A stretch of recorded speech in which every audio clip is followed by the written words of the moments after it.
Bonjour à toutes et à tous et merci d'être venus nombreux pour ce 3e Midi Histoire en présentiel et cette fois-ci consacré à l'histoire du Moyen-Âge et qui a pour titre « Frauder au Moyen-Âge, une question de taille ». Vous voyez, les médiévistes ne manquent pas d'humour et nous avons le plaisir et l'honneur d'accueillir pour cette séance Anne Lemonde et Florent Garnier. Anne Lemonde est maître de conférence d'histoire médiévale à l'université Pierre Mendès France de Grenoble.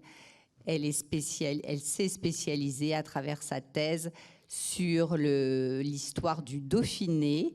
Elle a soutenu cette thèse en 2000 et cette thèse était sous la direction de Pierrette Paravi et elle portait donc sur la principauté du Dauphiné. La seconde partie de cette thèse, et c'est là que je vais vous donner le titre, a été publiée en 2002 sous le titre « Le temps des libertés en Dauphiné, l'intégration d'une principauté à la couronne de France, 1349-1408 » et ça a été publié aux presses universitaires de Grenoble. Anne Lemonde a participé au projet Genèse médiévale d'une méthode administrative, forme et pratique de la comptabilité à la fin du Moyen-Âge, Savoie, Provence, Comtat, Dauphiné jusqu'en 2015. Elle poursuit actuellement ses travaux dans le cadre du dauphinois avec des chercheurs français, espagnols et italiens sur la fiscalité au XIVe et au XVe siècle et sur la réforme politique au XIIIe et au XIVe siècle. Anne Lemonde est membre du Comité pour l'histoire économique et financière depuis 2019, et elle est membre de la Société d'histoire de France depuis 2018. Florent Garnier et Anne Lemonde ont tous les deux participé comme directeurs scientifiques à un ouvrage qui nous concerne complètement aujourd'hui, qui était intitulé « Culture fiscale en Occident du Xe au XVIIe siècle ». Et c'était des études offertes à Denis Mingeot. Il y avait 2 autres participants qui assuraient la direction scientifique de ces études, qui étaient Amand Gem et Péré Verdès-Pirouane. Et ça a été publié en 2019 aux presses universitaires du Midi. Anne Lemonde a également assuré la direction d'un ouvrage, Les contes et les choses, et le sous-titre est « Discours et pratiques comptables du XIIIe au XIVe siècle en Occident, principauté, monarchie et monde urbain ». Ça a été publié aux presses universitaires de Rennes en 2022. Je passe à Florent Garnier.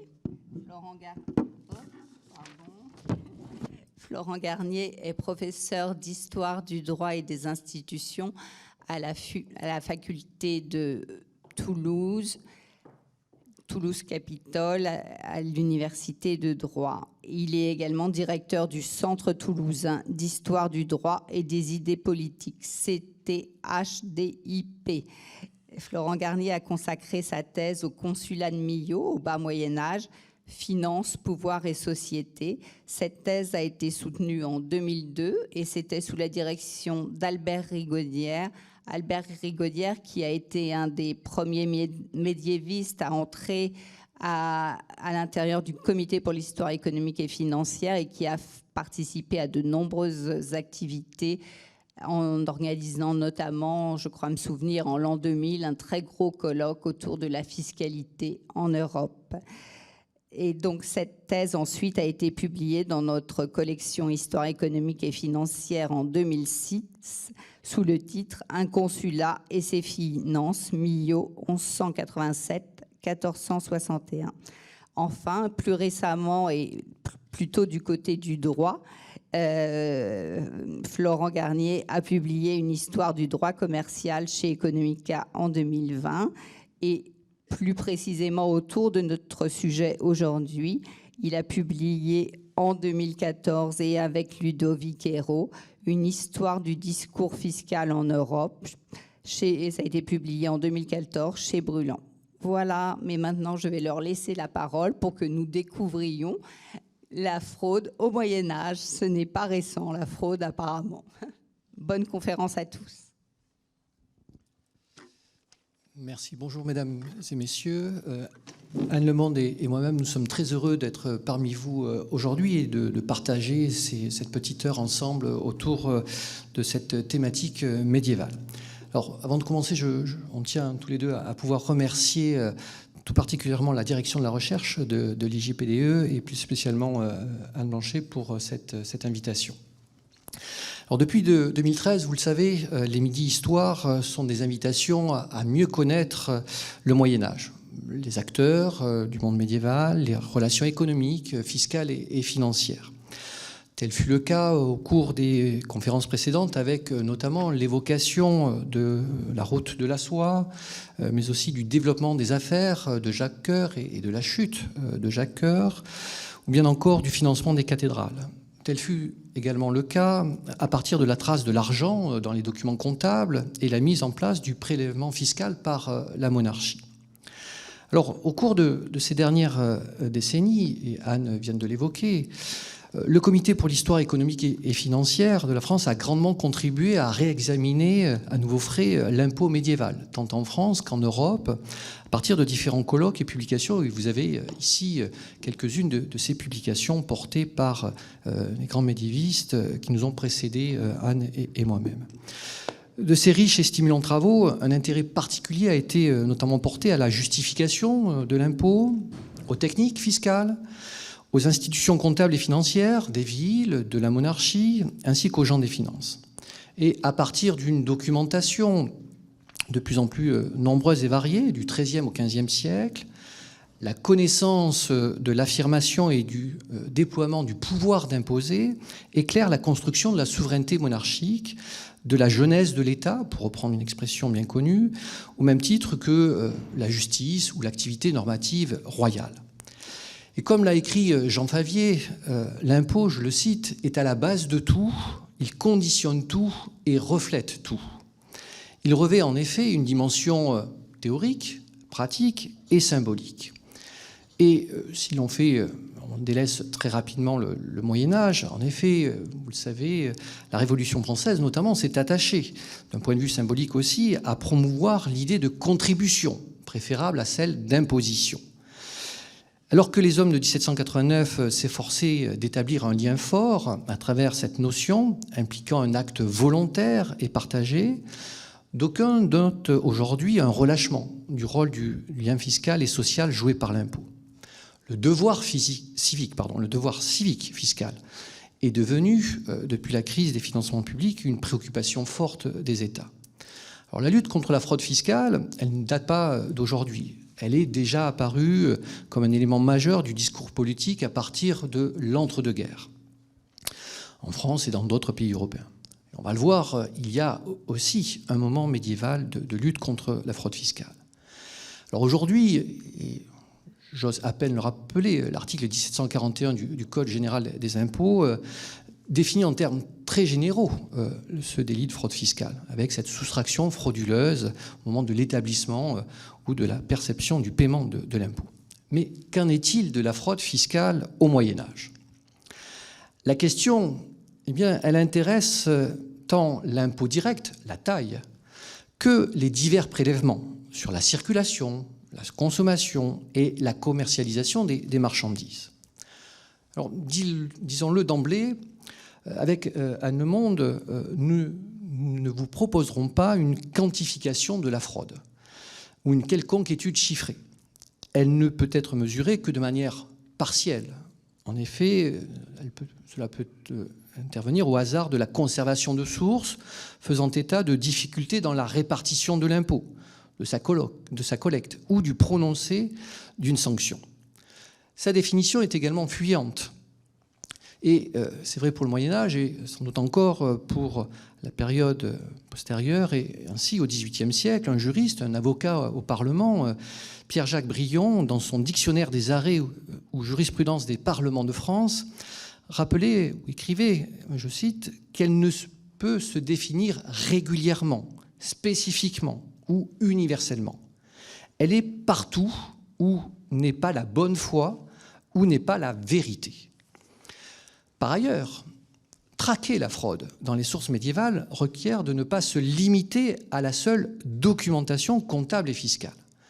Nous le verrons, des témoignages épars se rencontrent. À partir de sources ainsi diverses et de différentes études de cas, il est possible de dégager quelques lignes de force. Tout d'abord, la fraude est un indice des progrès d'une nouvelle imposition ou d'une nouvelle technique mise en place par le fisc. Par un jeu de miroir, on peut être tenté de le dire, la fraude est le reflet de l'affirmation du droit et de la pratique d'imposer. Il y a sans doute lieu de dépasser, pour le Moyen-Âge, une première analyse selon laquelle l'importance de la fraude serait inversement proportionnelle à la puissance de l'État. C'est parce que les éléments d'affirmation de l'État progressent que la fraude, en réaction, est aussi présente. Elle se manifeste avec des nuances de lieu et de temps au gré des rapports de force tenant à l'implantation du pouvoir monarchique médiéval. Ensuite, s'intéresser aux agissements individuels et collectifs de fraude permet de saisir la fabrique d'un lien entre le détenteur d'un pouvoir d'imposer et les personnes sur lesquelles repose le prélèvement fiscal. Le pouvoir royal, un pouvoir parmi d'autres, mais le pouvoir royal, en particulier sous le règne de Philippe le Bel, tisse des rapports avec de nouveaux contribuables, sollicités pour participer à la défense du royaume. L'impôt royal est ainsi un instrument de la construction d'un lien de sujétion au profit du roi, puis de l'État. Enfin, la dénonciation de la fraude s'inscrit dans des mécanismes sociaux qui la dépassent largement. Dans le discours normatif, elle est présentée comme spécialement grave, mais dans les faits, la sanction de ces agissements apparaît, somme toute, plus légère.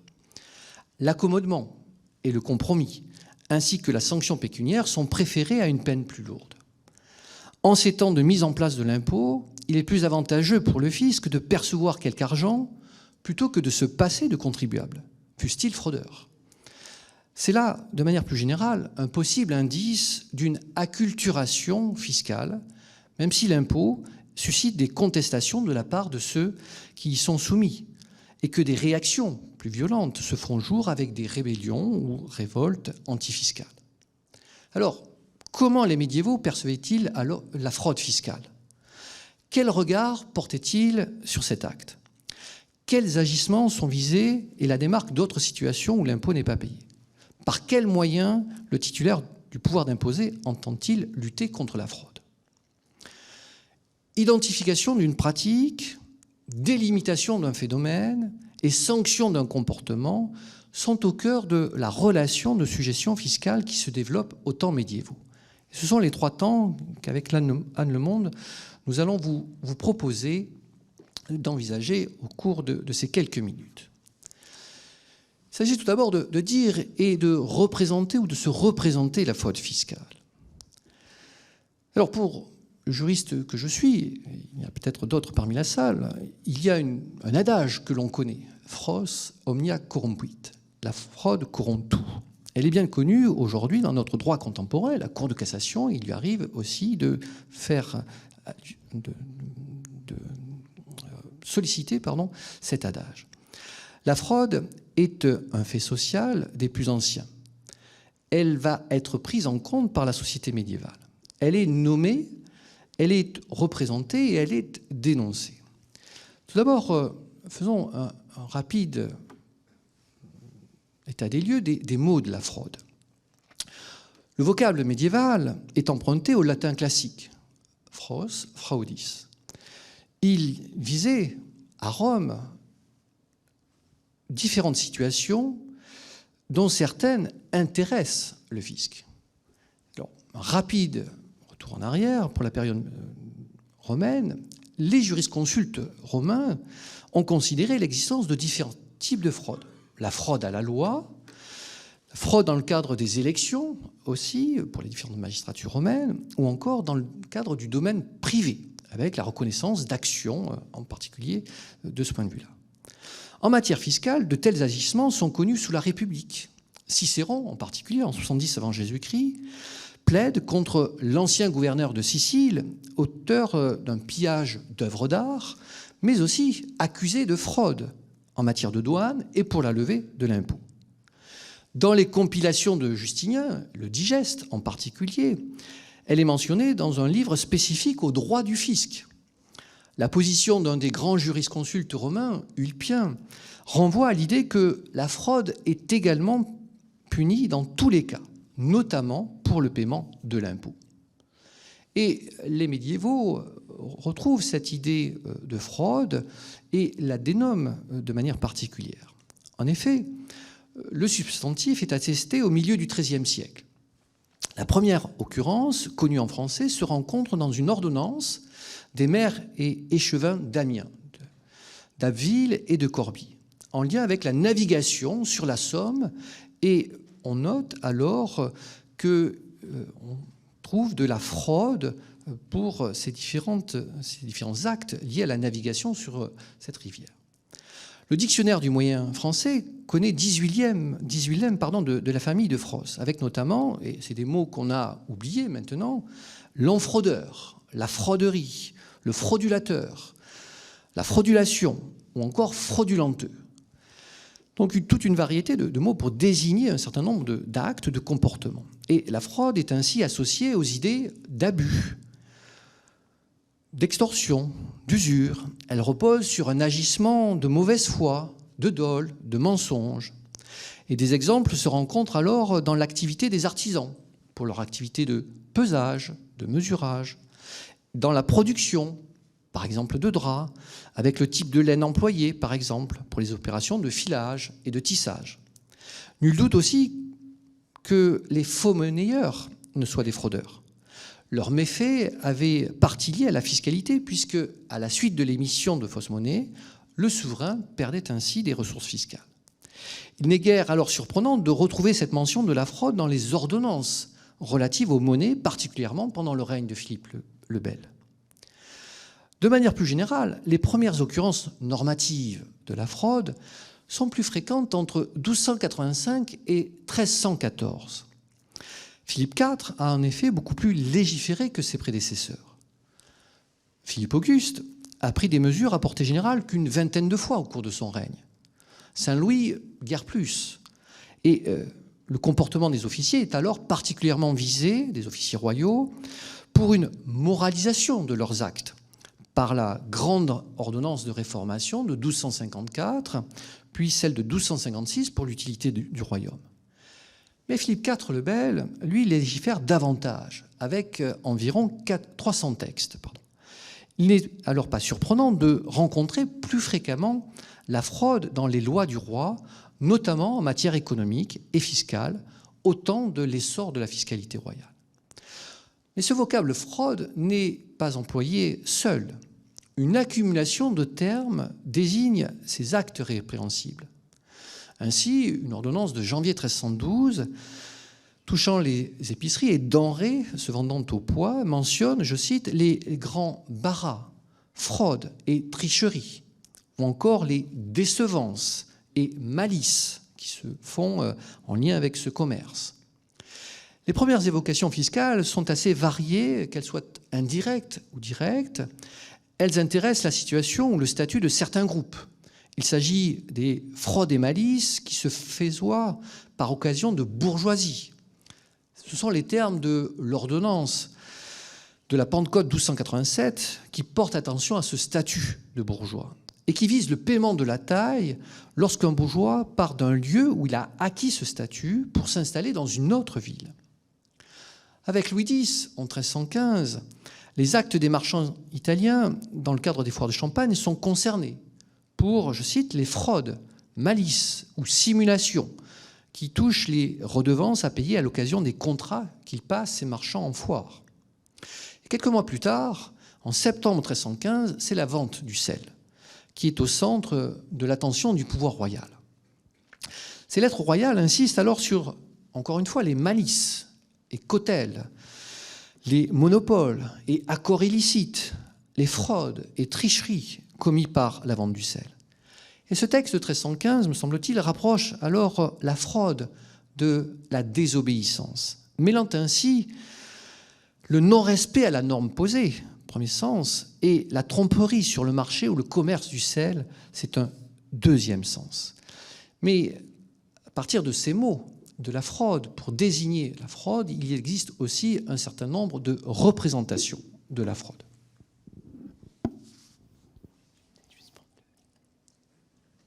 Merci. La fraude est donc nommée et prend une acception fiscale manifeste aux confins des XIIIe et début du XIVe siècle.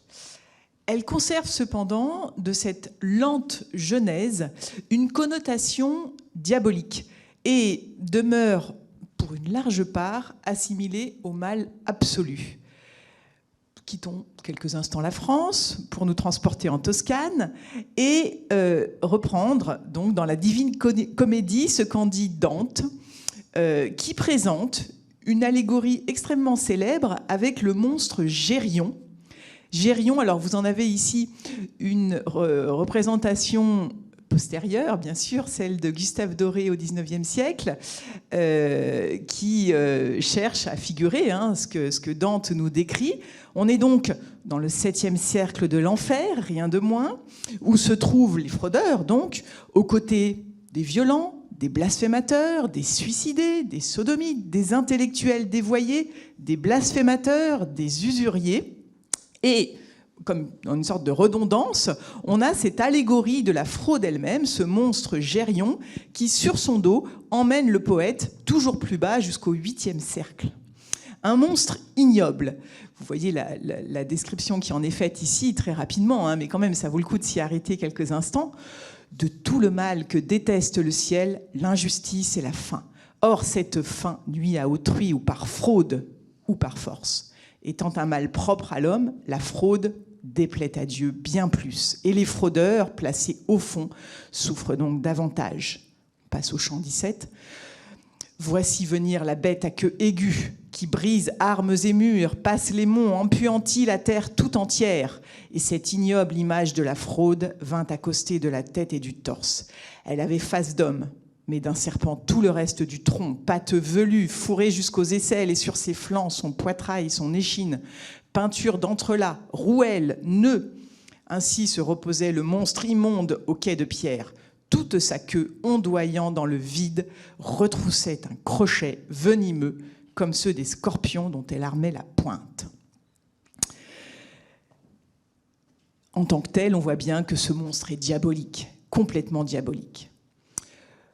Toujours en Toscane, une génération plus tard, voici la représentation picturale, très célèbre, à côté de la fresque du bon gouvernement, dans le palais communal de Sienne, répond la fresque du mauvais gouvernement, dont on vous a mis ici une représentation. Toutes ces deux fresques sont riches d'allégories. Elles datent de 1338. Et celle du mauvais gouvernement, comme de juste, représente un monstre sobre et cornu, allégorie de la tyrannie, au centre. Donc on voit très bien ici. Et à ses côtés, les mots à combattre. On a donc à côté, à la gauche de la tyrannie, l'avarice, la superbe, la vaine gloire, et à sa droite, cruauté, trahison et fraude. Fraude étant indiquée ici avec le Fraus qui ici de part et d'autre de la tête du personnage. Donc là aussi, une représentation extrêmement terrifique, diabolique de la fraude comme étant un mal absolu à combattre, qui a part avec le diable. Mais au-delà des allégories, le phénomène de la fraude donne aussi matière à diverses prises de position, représentations de la part de poètes, de juristes, de moralistes. Revenons en France. On a une compilation de poèmes, de chansons d'Arras du XIIIe siècle, dans laquelle des jongleurs critiquent notamment l'attitude de la bourgeoisie face à l'impôt proportionnel aux revenus de la taille, sur lesquels nous reviendrons. Je cite ce qui est dit dans une des chansons de ce corpus en 1262-1264, à propos donc de la bourgeoisie. « Tant on fait par leur tricherie. Ils ont tant fait par leur tricherie. » Le ton n'est pas du tout le même que, bien sûr, dans la Divine Comédie ou même dans les représentations de Sienne. Plus tard, au siècle suivant, le juriste provençal Pierre Antiboul, dans la première moitié du XIVe siècle, fait état de différentes situations de fraude comme de situations finalement courantes. Vidi frequenter, j'ai vu fréquemment dans diverses communautés, de la part de proches de clercs, de notaires, alors certes qui sont malicieux, et c'est extrêmement péjoratif dans sa bouche, mais c'est quand même quelque chose de relativement courant. Et il emploie ce terme de fraude extrêmement fréquemment dans son traité théorique sur les taxations des munéribus. Du mal le plus absolu à la simple tricherie, un phénomène finalement relativement banal, les représentations de la fraude sont donc assez mouvantes, difficiles à cerner. Essayons de lever un petit peu le regard du côté de la monarchie, du côté du roi. L'intégration fiscale qui a été opérée par la monarchie partout en Europe, mais en France plus particulièrement à la fin du Moyen-Âge, a sa contrepartie dans la cristallisation, autour de la personne du roi, de la manière d'envisager la fraude. Nous reviendrons plus loin sur la réalité des pratiques et la manière dont la monarchie a essayé de les enrayer. À ce stade, c'est surtout l'ambition morale ou spirituelle qu'il convient de souligner, car celle-ci prévaut certainement dans la culture du temps sur les considérations pragmatiques. Pour que le bien commun advienne, il faut éradiquer la fraude. C'était déjà le projet siennois, par le fait. Les textes normatifs royaux montrent comment le délit de fraude fiscale s'inscrit désormais au cœur de cet horizon que les historiens ont identifié comme réformateur, destiné à éradiquer tous les abus présents dans la société. Il s'agit pour le pouvoir royal de lutter contre la fraude, de faire cesser toute la fraude. Il y a vraiment une ambition totale. C'est le cas, par exemple, tout simplement à propos du tarif du sel à Carcassonne en 1320, ou, si on prend une autre ordonnance, en 1463, à propos de la perception du droit d'octroi à Tournai, que les habitants ne payent pas en allant consommer hors de la ville. Le roi le dit, plusieurs particuliers, par machination et fraudes exquises, le terme est péjoratif à l'époque bien sûr, iceux fraudateurs se sont multipliés et multiplient chaque jour. C'est donc que la société va mal, il faut faire quelque chose. En 1468, une ordonnance est prise pour diverses fraudes touchant l'imposition du quart du sel. Il est venu à notre connaissance, c'est le roi qui parle officiellement, que plusieurs marchands de sel, sauniers et autres de divers États ont, puis aucun temps en ça, fait et font encore chaque jour plusieurs grandes fraudes et abus. Un idéal, donc un idéal réformateur, mais qui ne va pas sans une grande ambivalence. En effet, les enseignements d'Aristote ont été reçus au cours du XIIIe siècle, selon lesquels le roi doit aussi faire preuve de modération, notamment sur le plan fiscal. Il doit, si possible, vivre du sien. Et ne devant pas agir comme un tyran, il doit percevoir ou faire percevoir par ses agents l'impôt avec douceur. Au roi qui cherche à lever l'impôt en élargissant le cercle des contribuables, dépassant ainsi le cadre de la féodalité, il est rappelé que les contribuables sont libres. Ce sont des francs. Ils bénéficient originellement d'une franchise fiscale. Ils ne peuvent pas être des serfs. Seuls les serfs payent des impôts. C'est toute la mythologie française qui repose là-dessus au XIVe siècle et au XVe siècle. Les francs n'ont jamais été des serfs, ainsi que le montre leur nom même. Litvin Skordia a montré l'évolution du discours pour considérer davantage, à partir de la fin du XIVe siècle, l'idée d'un don fait au prince par amour pour lui. Et on a donc ce glissement progressif du don à l'impôt.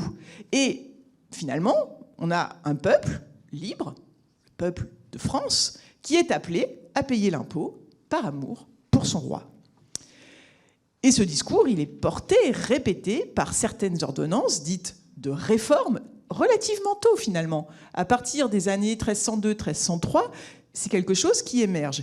Et c'est repris ensuite, ou concomitamment, par certains théologiens, puis par des auteurs qu'on peut déjà appeler des auteurs, des théoriciens du politique.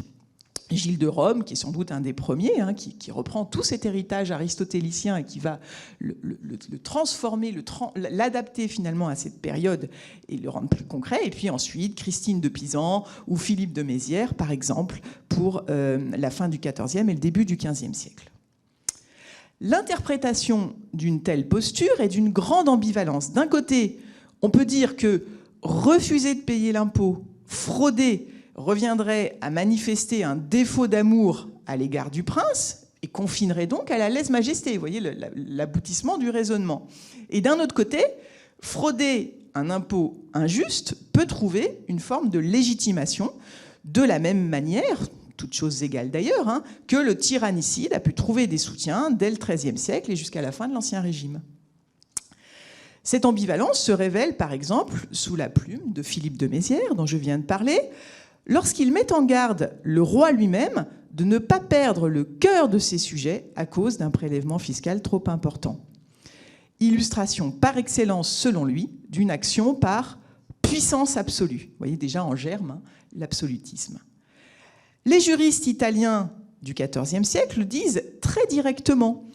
Balde, par exemple, considère qu'il est licite de frauder des gabelles injustes, un grand juriste, c'est-à-dire établi par une autorité ne disposant pas du droit d'imposer, ou encore que ce n'est pas un péché de frauder un impôt indirect illicite. Bon, tout est dans la définition de l'illicite et de l'injuste, bien sûr. La fraude, donc, un crime de lèse-majesté ou une réaction justifiée à un impôt abusif, on le voit, notre objet demeure extrêmement difficile à saisir intellectuellement. On peut même dire les choses autrement. En fait, on a l'impression qu'au fil du XIVe siècle, cet objet est devenu éminemment politique. Le politique, lieu par excellence de l'ambivalence. Alors concrètement,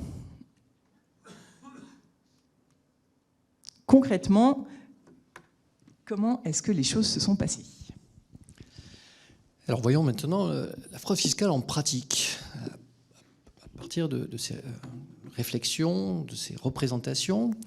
Et cette fraude fiscale, en effet, elle se retrouve à la fois dans le cadre des ce qu'on va qualifier d'impôts indirects, les impositions sur la circulation, la consommation, la commercialisation des biens, et autant de produits, autant de fraudes possibles, je serais tenté de dire.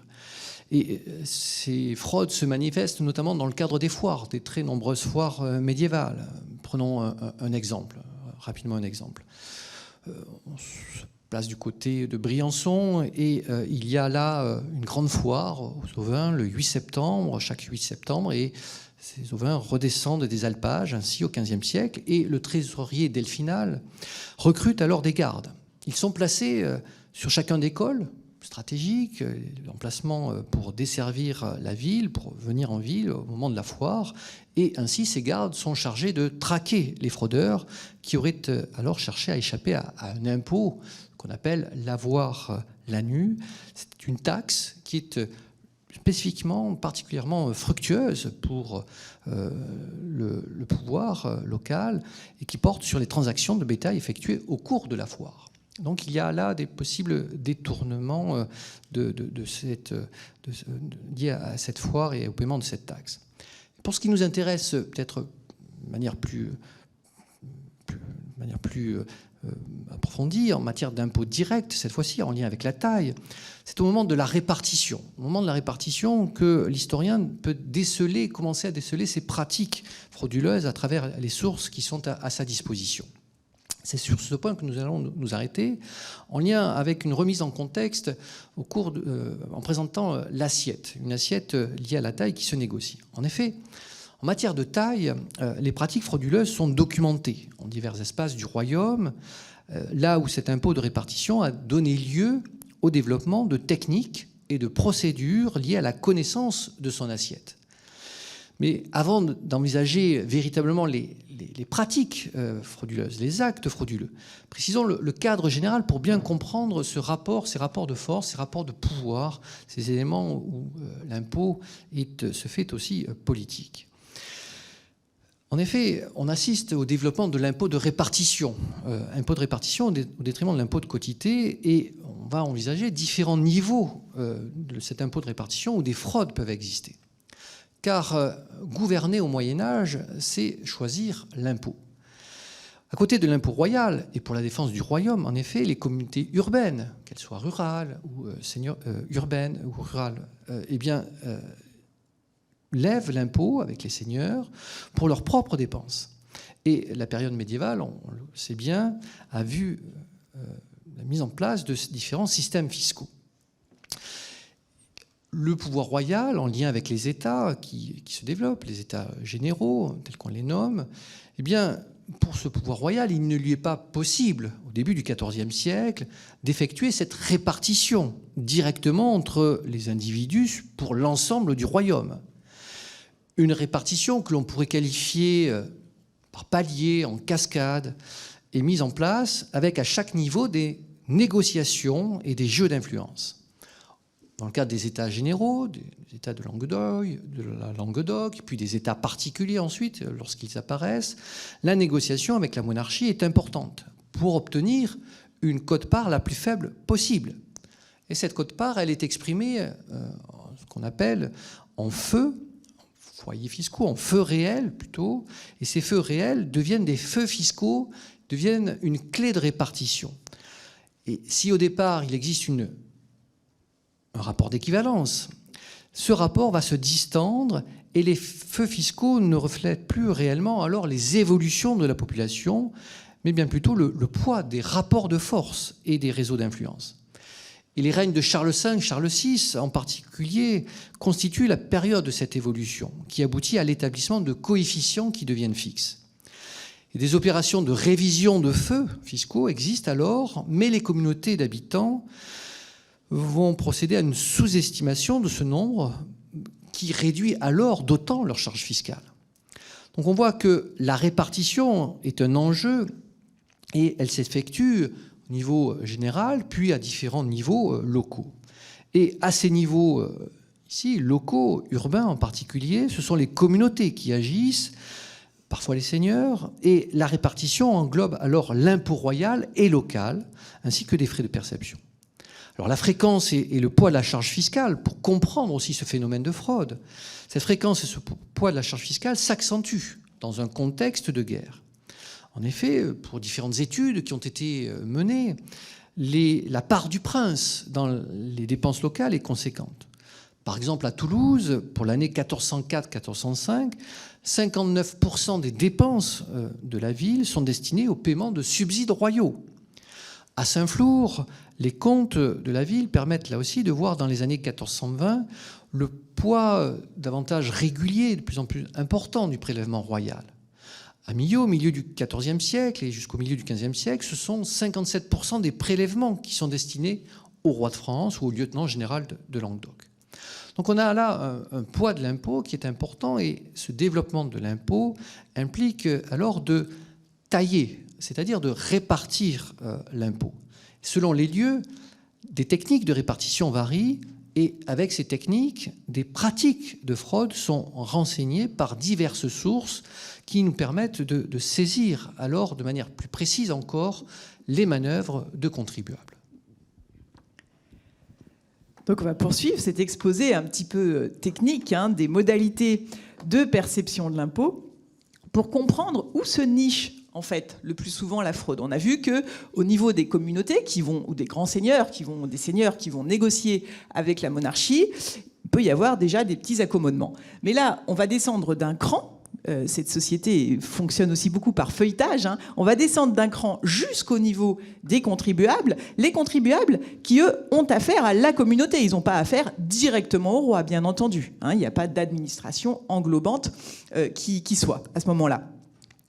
Les communautés donc ont une vigueur politico-institutionnelle qui fait que cette fois-ci, donc, ce sont elles qui se trouvent comme représentantes de l'autorité à essayer d'enrayer les phénomènes de fraude des contribuables qui vont lui verser l'impôt. Alors, d'abord, essayons de comprendre techniquement comment les choses se passent avant de voir comment est-ce que, éventuellement, on peut enfreindre les règles. Alors, pour ce qui concerne les villes du Midi, les historiens savent depuis très longtemps que la mise en place de l'impôt repose en large partie sur de premières formes de taxation du patrimoine, de fait proportionnel à la richesse. Un impôt proportionnel et non pas un impôt progressif. Ça sera bien plus tard, bien sûr. Car derrière l'idéal communément admis dès cette époque, on y reviendra, selon lequel le fort doit porter le faible. Le fort porte le faible. On trouve beaucoup de pragmatisme. De toute façon, les plus démunis ne peuvent pas payer d'impôts. Les plus pauvres ne peuvent pas payer d'impôts. Et de toute façon, les plus riches sont aussi souvent ceux qui tiennent la communauté, précisément, qui la dirigent. Et donc, à nouveau, la frontière entre ce qui relève du politique et ce qui relève de la pratique délictueuse est très mouvante. Les tout premiers témoignages du XIIe siècle montrent que la répartition reposait initialement sur une évaluation assez globale de la richesse par les dirigeants urbains, certainement en fonction de la fortune des plus riches, de manière assez empirique. Ils devaient avantager l'élite et ne manquaient pas de susciter des réactions. Mais très rapidement, je parle d'abord toujours du Midi, une connaissance plus fine des patrimoines est instaurée pour répartir véritablement, proportionnellement, l'impôt. Et la formule latine qui est utilisée dans les actes et qui va finalement passer même dans le droit, le droit théorique à l'école, c'est la formule de l'imposition per ou ad solidum et libram. Un sou pour un sou, une livre pour une livre. C'est vraiment l'idée de la proportionnalité afin d'arriver à une véritable équité fiscale.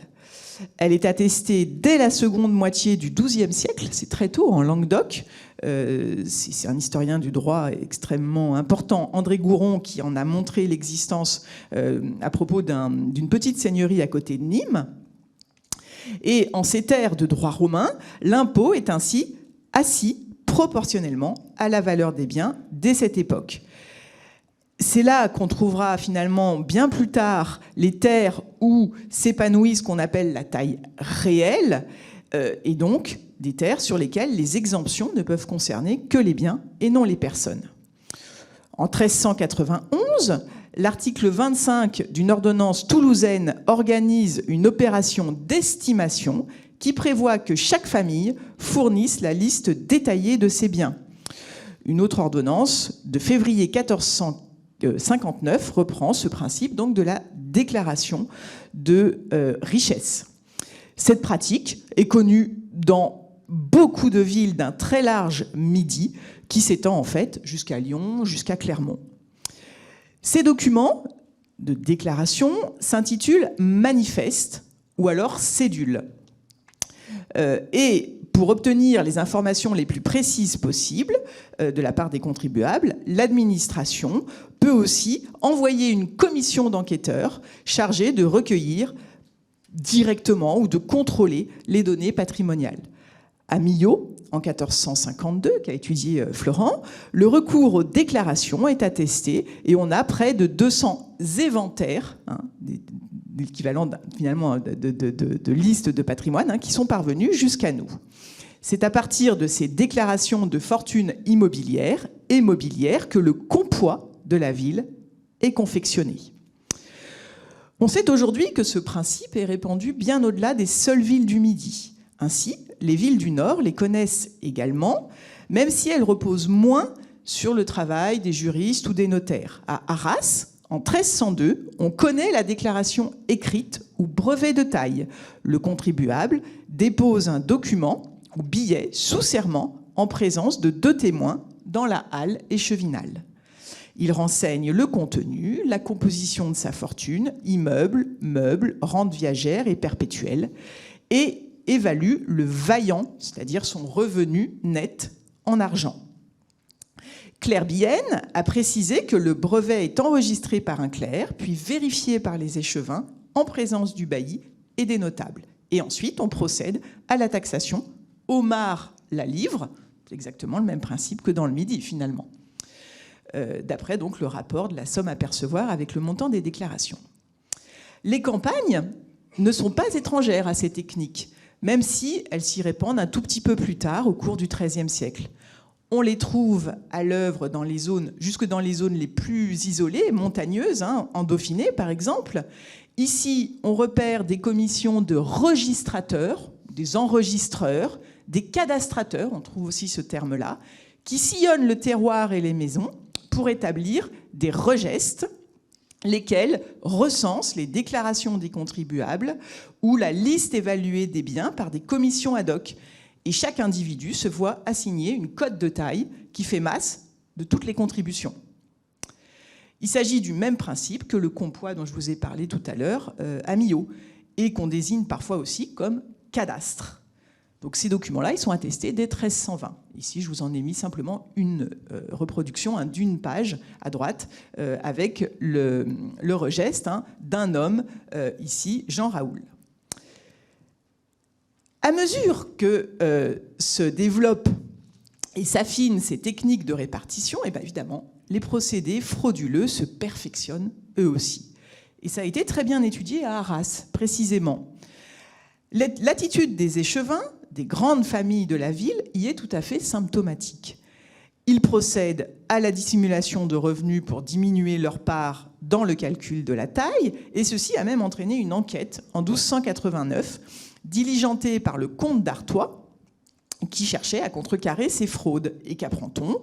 On y apprend donc que ces contribuables sous-déclarent le montant de leurs revenus, qu'ils s'approprient les revenus non déclarés et confisqués aux criminels, qu'ils dissimulent les biens de proches décédés, qu'ils procèdent à une forme d'évasion fiscale, évasion de leurs avoirs par une alliance avec des clercs qui bénéficient de leur côté d'une immunité fiscale, nous allons y revenir, et aussi qui sous-estiment leurs biens, la valeur de leurs biens directement ou par le truchement de manipulation des unités monétaires. Rien là que de finalement très surprenant. Ils présentent aussi des garants qui sont muets, ils font une déclaration qui n'est pas lisible. L'imagination est sans limite. Albert Rigaudière a montré combien la question des biens meubles était cruciale également. Selon les lieux, il est prévu de les inclure ou pas. Lorsqu'ils ne le sont pas, l'injustice est flagrante. Lorsqu'ils le sont, cela donne lieu à toutes sortes de manipulations. Je reprends l'exemple montagnard qui m'est cher. L'essentiel de la richesse mobilière des paysans est composé de bétail. Par définition, la mobilité de ce bétail le rend particulièrement facile à dissimuler, et c'est bien ce qui se passe de manière assez massive. Quant aux dettes, comment les prendre en compte ?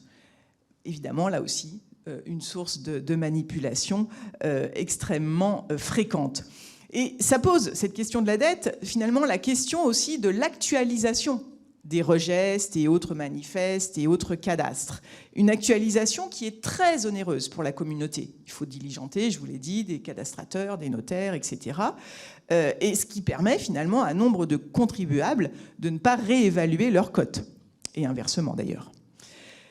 Plus subtile et technique est la question de la double imposition, qui correspond ici à la situation d'un contribuable qui possède des biens en divers lieux.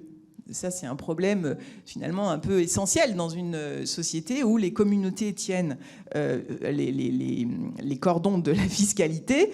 À partir du moment où on a des biens dans divers lieux, on dépend de différentes communautés. Le lieu de localisation des biens et le lieu de la résidence habituelle doivent être parfois dissociés. Le taillable, théoriquement, ne peut contribuer en 2 lieux pour un même bien. Et la réflexion est complexe. Elle a été précisée au fil du temps par les juristes avec la distinction du lieu d'origine, du lieu de domicile. Au milieu du XIVe siècle, Pierre Antiboul, qu'on a déjà rencontré, qui a beaucoup réfléchi à ces questions de fiscalité, précise que, dans ce cas, le contribuable doit payer dans les 2 lieux pour ce qu'il possède en chacun d'eux. Ça, c'est très provençal, c'est très réel, finalement, comme manière d'envisager les choses. Le domicile d'origine a généralement la faveur des romanistes, au Moyen-Âge également. Cependant, on le voit, la doctrine n'est pas tout à fait fixée et laisse la porte ouverte à toutes sortes de manœuvres par lesquelles certains, sous prétexte du risque de double imposition, parviennent finalement à échapper complètement à l'impôt.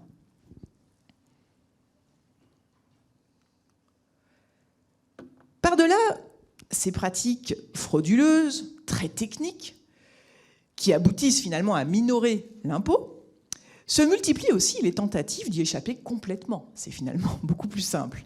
Bien sûr, ce sont les plus aisés qui s'en rendent coupables, et j'insiste, l'image du pauvre R pressuré par les agents du fisc de la monarchie ne vaut en fait que pour les prélèvements seigneuriaux. Pour ce qui concerne la fiscalité royale, cette image-là n'émerge sans doute qu'à partir du XVIIe siècle, mais pas avant.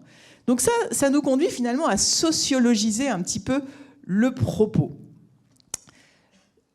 Les pauvres, les très pauvres, ne payent pas d'impôts, et donc ceux qui, d'abord, cherchent à échapper à l'impôt de manière radicale, brutale, en se révoltant, ce sont en général des gens aisés.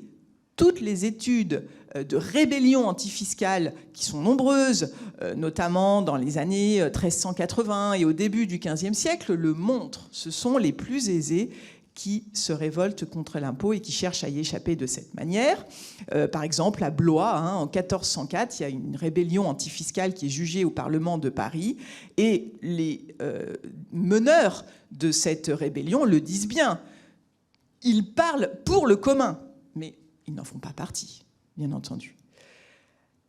Surtout, ce qui va nous intéresser ici, c'est la transformation de ce qu'on a appelé par la suite les privilèges, par laquelle un certain nombre de nantis ont cherché à usurper les exemptions dont bénéficiaient depuis l'Antiquité les nobles et les clercs. Remise en question partout en Occident par les développements de la pratique de l'écrit, qui a rationalisé l'assiette fiscale, je l'ai montré, on l'a montré tout à l'heure, ces exemptions ont été finalement renforcées en France par décision politique à partir du règne de Charles V et surtout à partir du règne de Charles VII. C'est une autre histoire, on ne va pas se lancer dans une histoire de l'exemption ici, mais pour ce qui nous concerne, il faut dire que ça a été évidemment une nouvelle occasion de fraude qui s'est offerte ici. Tel est le cas pour un contribuable qui cherche à se faire passer pour clerc. On déclare alors avoir été tonsuré, c'est le plus facile, pour ne plus payer, pour tenter de ne plus payer d'impôts. Pierre Antiboul, notre juriste provençal, rapporte des cas où certains contribuables, le plus souvent des proches de clercs, veulent profiter de leur situation en leur transférant tout ou partie de leur patrimoine. Donc un moyen licite, on va donner un patrimoine à un clerc qui va permettre finalement d'échapper à l'impôt en s'arrangeant par derrière. De la même manière, un père d'un clerc, si un personnage assez riche a des enfants parmi lesquels se trouve un clerc, il va l'émanciper, lui donner tous ses biens pour ne pas s'acquitter de l'imposition patrimoniale. Le cas est attesté à nombreuses reprises, notamment à Périgueux. Le cas se retrouve également avec le statut d'écolier.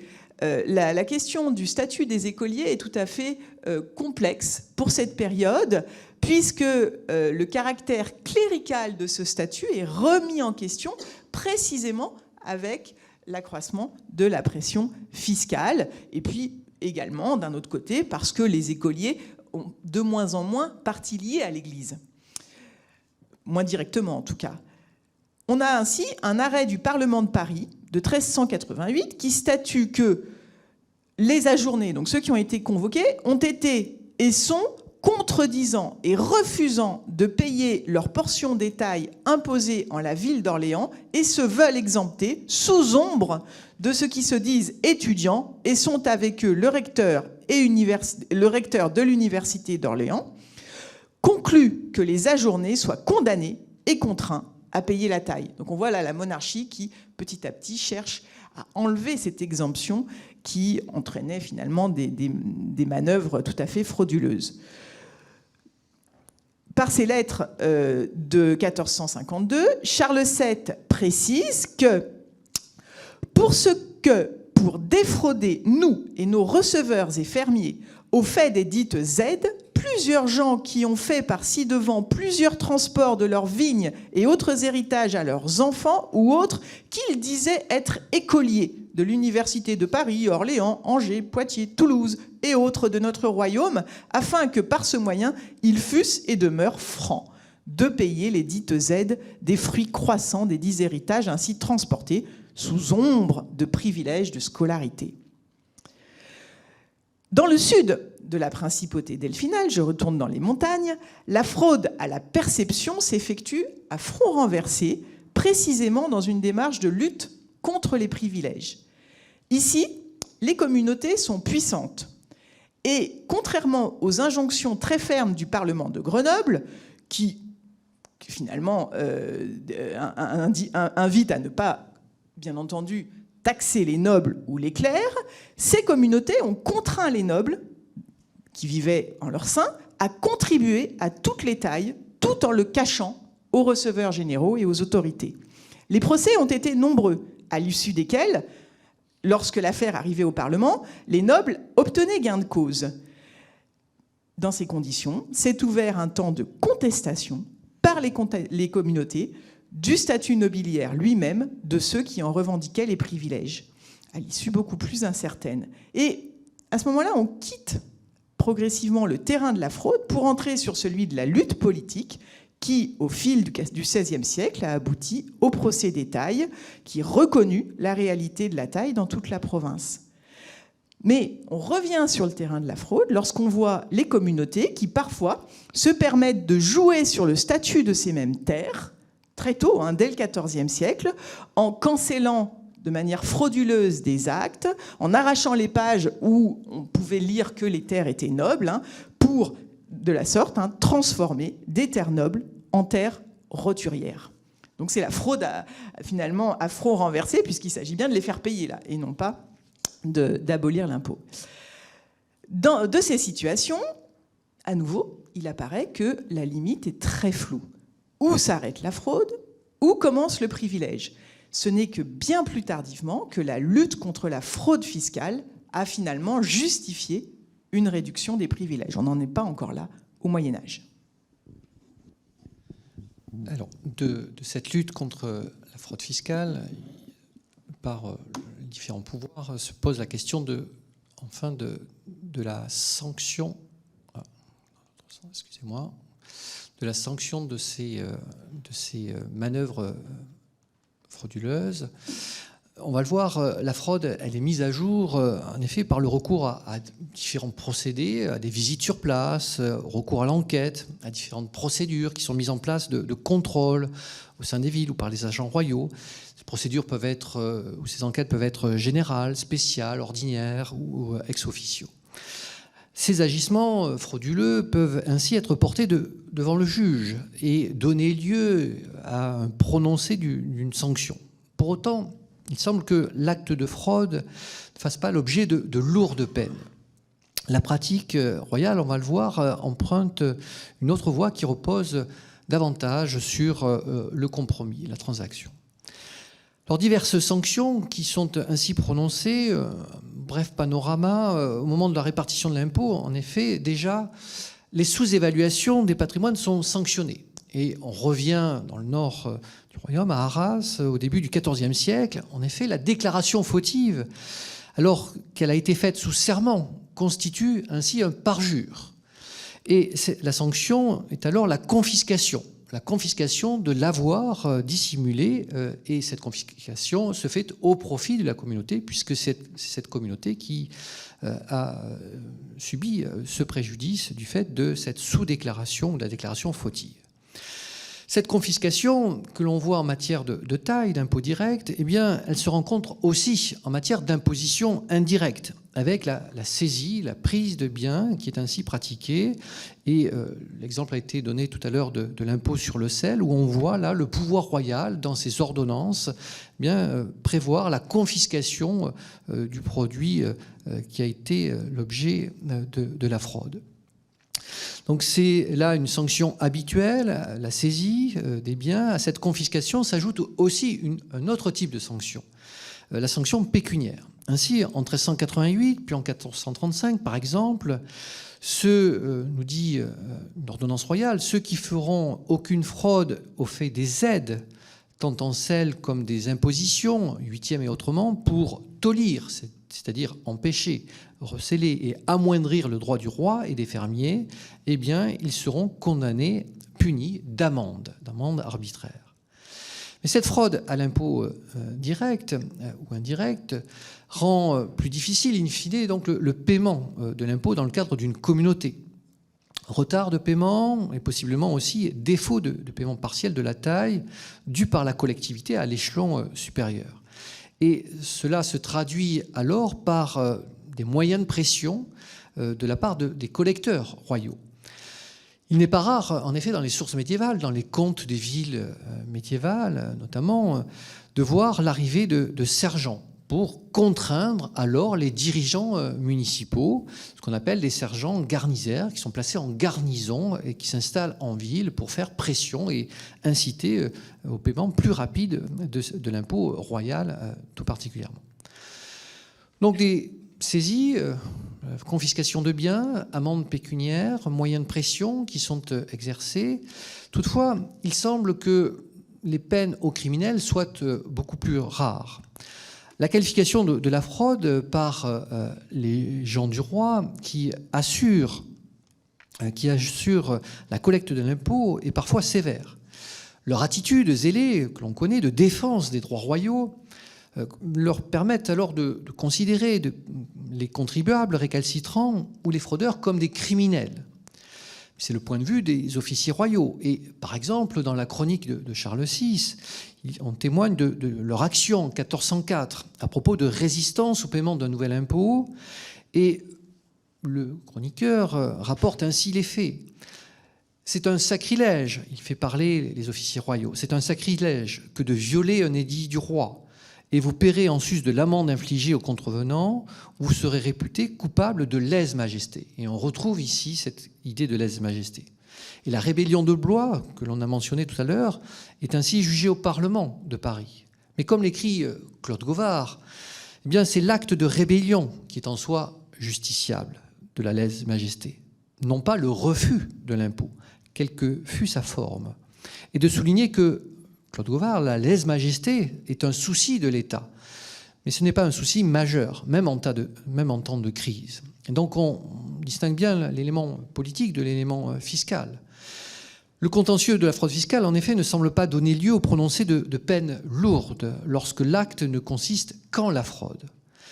Différents juges connaissent alors de cette situation de contribuables, qu'il s'agisse du Parlement de Paris ou des différents parlements qui sont installés progressivement en province, ou bien encore d'officiers des élections, des greniers, des cours des aides. Mais il n'y a pas au Moyen-Âge une compétence affirmée aux criminels. Si la cour des aides dispose d'un pilori, les cas de fraude fiscale ne semblent pas faire l'objet d'une exposition publique, comme a pu le souligner Katia Weidenfeld. Elle considère en effet que c'est là le signe que cette infraction n'est pas considérée comme emblématique de la déloyauté. Il peut en être autrement lorsque la fraude fiscale s'accompagne de violences, cette fois-ci faites aux agents du roi. Ainsi, les instructions du 6 juillet 1388 sur le fait des aides envisagent le cas de gens, je cite, « menant et conduisant celles non gabellées à port d'armes ». Ils doivent alors être pris et punis de corps et de biens, selon ce que le cas requerra. Cette pénalisation des affaires de fraude fiscale intervient aussi en cas de meurtre ou bien d'incitation à la rébellion.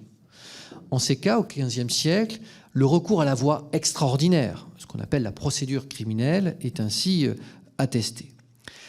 Il existe enfin la situation de personnes en charge de la collecte de l'impôt. Elles peuvent se rendre coupables d'agissements de fraude en matière notamment d'aide et de gabelle. On a les députés de Normandie, devant les États généraux de 1483, qui dénoncent de tels faits et qui les qualifient, ces agents, alors coupables de concussion. Et on voit ce terme alors employé. Ailleurs, l'ancien prévôt de la ville de Valenciennes est coupable d'avoir détourné à son profit l'argent du prince et de la ville. Ses biens sont confisqués et la peine de bannissement est alors prononcée contre lui. Une enquête est menée et de lourdes peines sont prononcées aussi à l'encontre de ses complices. Amende, bannissement, et ils sont jugés comme étant coupables de concussion préjudiciable au commun de la ville. Mais c'est quelques années plus tard, avec le droit criminel dans l'Ancien Régime, que la distinction est alors davantage établie, d'une part entre la concussion, qui correspond à la perception indue par un officier royal d'argent privé au nom de sa fonction, et d'autre part, une autre sanction ou un autre fait qui est qualifié de péculat. Péculat qui est le crime de ceux qui ont le maniement des deniers royaux ou publics et qui les retiennent et les tournent alors à leur usage particulier. Mais ce sont là des éléments qui sont davantage développés pour l'Ancien Régime que pour la période médiévale. Alors, on va terminer notre cheminement par ce dernier point. Je vais essayer de l'abréger un petit peu pour qu'on ait le temps quand même pour quelques questions si besoin sur ces éléments qui sont quand même très techniques. Alors, au total, on va retrouver finalement cette problématique de l'acculturation fiscale. La monarchie, finalement, a été relativement pragmatique, puisque plutôt que sanctionner de manière lourde au pénal la fraude, très souvent, elle a choisi la voie du compromis, de la composition. Alors bien sûr, sur le plan très très très pragmatique, ça permet de gagner encore un petit peu plus d'argent, évidemment. Mais sur un plan politique, c'est à l'évidence une manière de faire qui crée du consensus. On se réconcilie finalement de cette manière-là. Claude Gauvard l'a très bien montré dans le fonctionnement de la justice. C'est quelque chose de très important, mais qu'on retrouve peut-être de manière encore plus frappante dans la politique de répression de la fraude par la monarchie. On compose pour créer du consensus. Et puis, il y a aussi une troisième préoccupation, sans doute, de la part de la monarchie, c'est l'idée de ménager un contribuable qui sera ressollicité, qui sera sollicité à nouveau pour de nouvelles appositions. C'est finalement l'aboutissement de cette acculturation.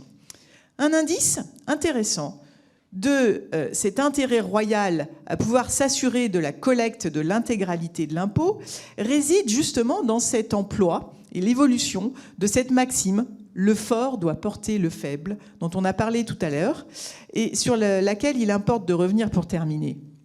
Dans un premier temps, la maxime renvoyait au fait que le fort était censé être solidaire du faible en soi pour des raisons de charité chrétienne. Avec Charles V et avec ses successeurs, donc à partir de la deuxième moitié du XIVe siècle, on a une véritable transformation de cette maxime. Il s'agit de trouver le moyen d'accéder à une meilleure efficience fiscale. Finalement, l'idée, c'est que le fort vienne compenser l'incapacité du plus faible à payer à payer sa part de la charge fiscale. La convocation des États de Languedoc en mai 1484 le dit très clairement. Entendons être dorénavant contribuables tant au fait de nos 10 aides et octrois que de l'équivalent, le plus justement et également que faire se pourra, le fort portant le faible, en manière que les dites sommes viennent rentrent finalement franchement et sans diminution. C'est la fin d'une période sans doute. Une politique, sans doute, donc, conciliatrice, clémente ou laxiste, comme on voudra, envers les fraudeurs.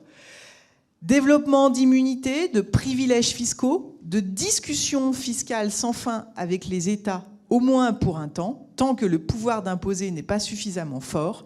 Le monarque a emprunté diverses voies qui ont favorisé une acculturation fiscale et rendu acceptable l'impôt. Alors au total, on a tenté ce parcours au cœur de la fraude fiscale à la fin du Moyen-Âge, essentiellement. Auparavant, elle n'est pas documentée. On s'est rendu compte en le faisant qu'on avait affaire à un sujet très neuf, très difficile à documenter par essence, par nature. Structurellement, on retrouve ici à l'œuvre les mécanismes observés par les historiens du fait judiciaire pour cette époque. Au fur et à mesure que s'affirme l'État régalien moderne, les sources se multiplient, ça c'est le plus important, et sans doute aussi les pratiques de résistance à cet État. Mais il s'agit d'une évolution qui est fondamentalement dialectique. Cependant, le domaine fiscal est sans doute infiniment plus politique que le domaine proprement judiciaire. C'est ce qui explique l'ambivalence d'un certain nombre d'attitudes de la part des contribuables comme de la part du pouvoir. De la tentation de l'assimilation de la fraude à la lèse-majesté au pragmatisme d'un impôt qui rentre bien, il y a un abîme qui est celui qui sépare l'idéologie de la pratique quotidienne d'une administration efficace. Et nous ne sommes pas certains que les problèmes se posent en des termes très différents aujourd'hui. Nous vous remercions.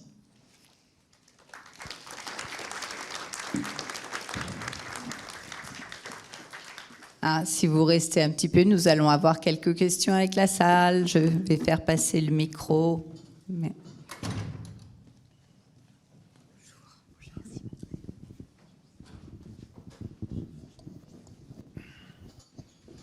Bonjour, je vous remercie. J'aurais deux questions.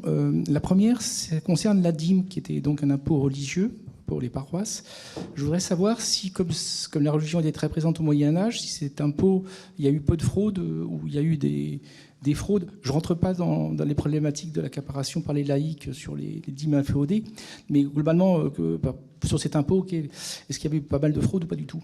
Et la deuxième question, au Moyen-Âge, une des cases très importantes, c'était les corporations. Et je voudrais savoir, selon vous, s'il y avait des corporations qui fraudaient plus que d'autres.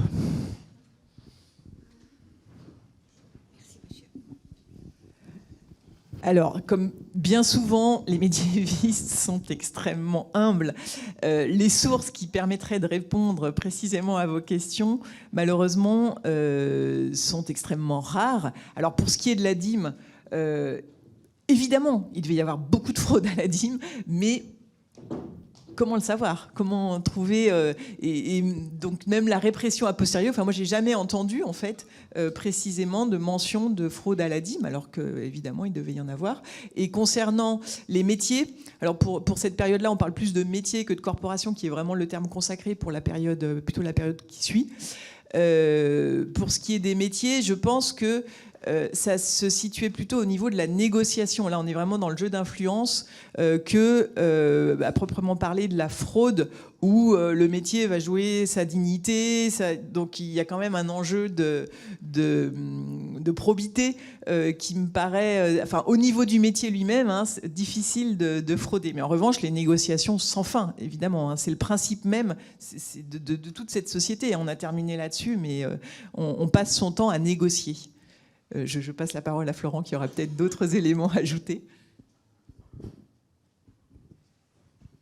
Non, sur la question des métiers pour la fraude, c'est davantage en lien peut-être avec, j'évoquais la question des draps tout à l'heure, de la production. Il y a un certain nombre d'études qui renseignent effectivement un certain nombre d'agissements. Mais en même temps, il faut créer un climat de confiance vis-à-vis du consommateur. Et donc, il y a là des éléments qui sont aussi contre-productif, si je peux dire, si on apparaît comme étant ce producteur de draps fraudeur ou qui va perdre aussi sa clientèle. Et après, il y a une régulation au sein du métier en lien avec les villes, les dirigeants, parce que d'un point de vue aussi de l'organisation et des normes posées des métiers, il y a une attention particulière qui est portée à cette réglementation à la fois par les édiles urbains et puis par le pouvoir royal, par l'intermédiaire de ces agents qui veillent à réglementer ces différents métiers aussi.